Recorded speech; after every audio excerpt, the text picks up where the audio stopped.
Rod Fleming in the Philippines again, and it's the two groups. I don't know if you recall from the last one. There are two groups in human culture. All human cultures have this. And one of these is called we call the home group, and the other is called the away group. And the home group is basically the mothers and the small children, with a few others, males who are no longer fit to hunt and were never able to hunt, something like that. And then the away group. The away group are the men who go away and they hunt. And they take with them the adolescent boys whom they're training up. Now, that's a really important divide because it actually evolves into two completely separate structures within human society. And people have ignored this for many years, and they do so at their peril. What happens is that each of these two groups has characteristic ways of doing things. The away group is not really hierarchical. If you want, and it's still the same. If you look around the way men do things, it's still the same. Authority in the away group is based on your ability at a particular task, right? So if you've got a guy who's, he's very good at a particular thing and you need it done, you put him in charge. And everybody says, okay, Ugg, you just tell us how to get this bloody tree down, and we'll do it. You tell us what to do, we'll do it. That's how men work. It's not really hierarchical, although there is some hierarchy of age. It's more meritorious. It's a meritocracy.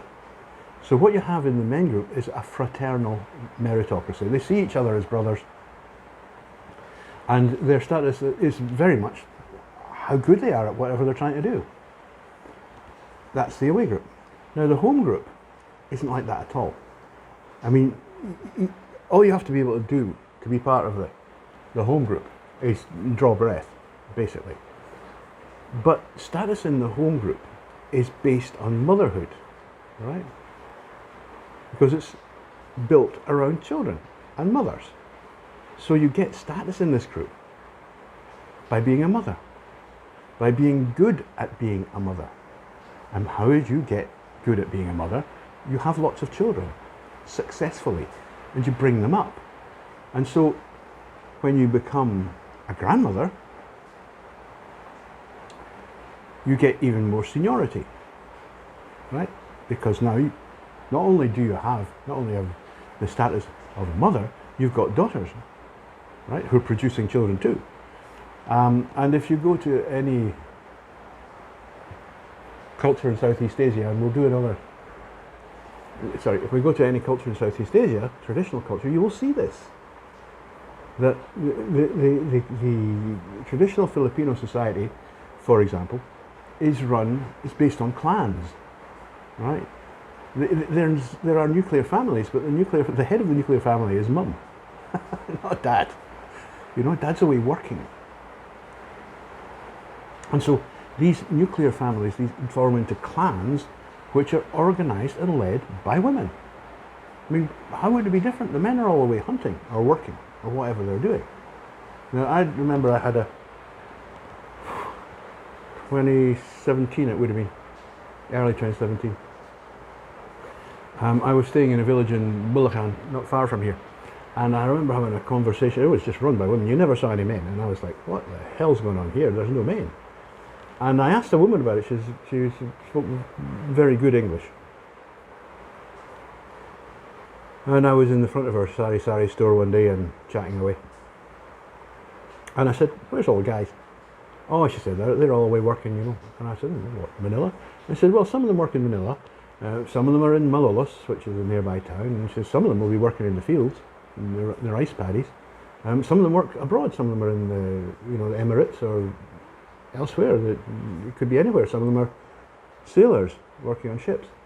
Oh, I said, okay, so who runs things around here when, who's in charge? She said, oh, we are. I said, oh, okay. I said, we run the place. It's our village. And I said, and who makes the money? And he says, oh, the men make the money. The men make the money and they give it to us. And with that money, we make homes. Right? Now what happens here is that the women are running the show. Right? You go around any village here, go along to Ipilepo, it's only about 10 minutes walk from you. And that's exactly what you'll see. The women are running it, not the men. It's just not the men. It's the women. And these are true matriarchies because they're run by mothers. Right? And the whole point of these organizations, of this way of organizing society, is to protect children, to make sure the maximum number of children grow up to adulthood. And you think about this is evolutionary. You know, it should be obvious that if you don't take steps to protect your children, then that's evolutionary bad thing. You are going to die out. And if you do take steps, you have some chance of survival. So the likelihood is that those individuals, those groups which took the most care over protecting the children, would come forward and be us. Right? So society is meant to run in two separate groups. And that's really important. We'll come back to it in a later issue, but it's very important to understand this is one of the most important issues about human culture, and it's been with us for a very, very long time. I mean, it's even possible that Australopithecus was organized in this way. To give an example, the Kung San people, now they're the ones that go the noise in their language, and I cannot do that, so I do apologise, people, if you're from the Kung San, about me absolutely mollicating your language. I'm sorry. I'll hear you speak in Gaelic sometime, see how you get on, you know. Anyway, studies were done. I can't remember the scientists, but I'll put a note up in the info box. And it was discovered that actually the women fed the entire clan, right, by foraging for around about 15 hours a week. My wife, foraging for about 16 hours a week, right? 3 hours a day, under 3 hours a day. And the rest of the time they spent repairing clothes and things around them, and cleaning and making things and socialising. And that's basically what they did, and still do, as far as I know. Sitting in the Kalahari Desert doing their thing. Meantime, the men went out hunting every day. And what's interesting is the hunt's only successful on 20% of the days it happens. Right? So they go out, and 4 days out of 5 they don't bring anything home. And they're dependent on the women's foraging to have something to eat when they get back. So what does that tell you? You know, what does that tell you about about why this is happening? Well, I'll tell you what it tells me. It tells me that hunt isn't really necessary at all. That's happening to get the men out of the bloody way. Right? The women are basically saying, look, you just annoy us when you're around here, because you get drunk and you fight and you cause trouble, and it's just, can I get a damn thing done with all you great lunks hanging about, away and hunt something. And that's what actually happens. When the men have get a kill and they bring back an animal, and the favoured prey of the Kung San are small antelopes. You know, they're not very big, probably about Pikachu size. There's not an awful lot of eating on Pikachus, you know. But they still have a great feast when they come back, and they make a big fuss and they have a party, and it's all very sociable and da-da-da-da.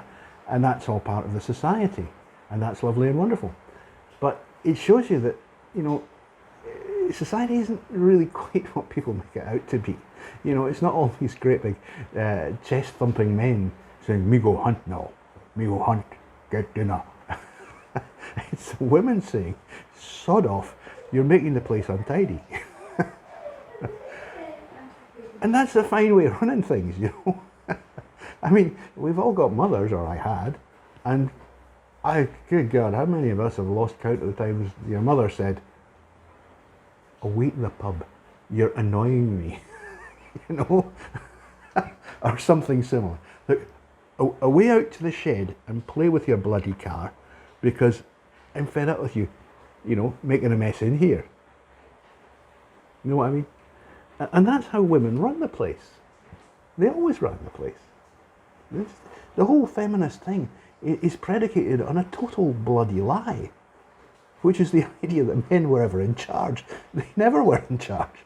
They've always done what they were told by their mums.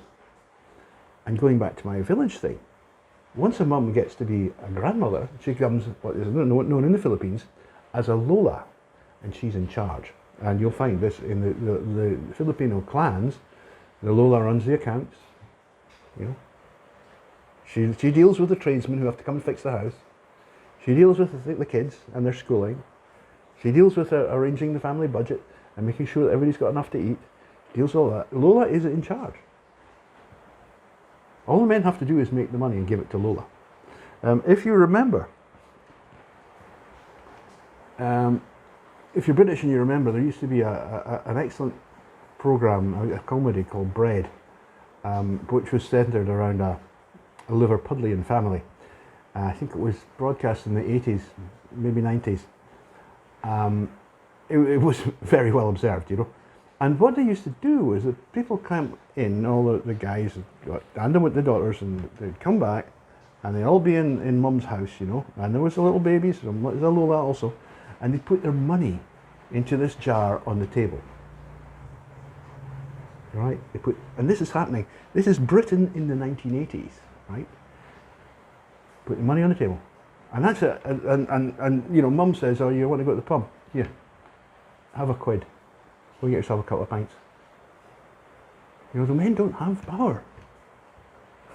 So Lola has the power. She has the money. You've just given it all to her. So we're going to look at the way that these constraints shaped the way that humans moved forward in time. And it was always under the impetus of this one really, really crucial parameter, which is for the women to have better, safer, and more comfortable places to bring up children. Right? That's the most important thrust in society. Always has been. All the other things that we do actually come from that idea that protect the children and the mums and give them somewhere safe to live. So we'll see you next time. Bye.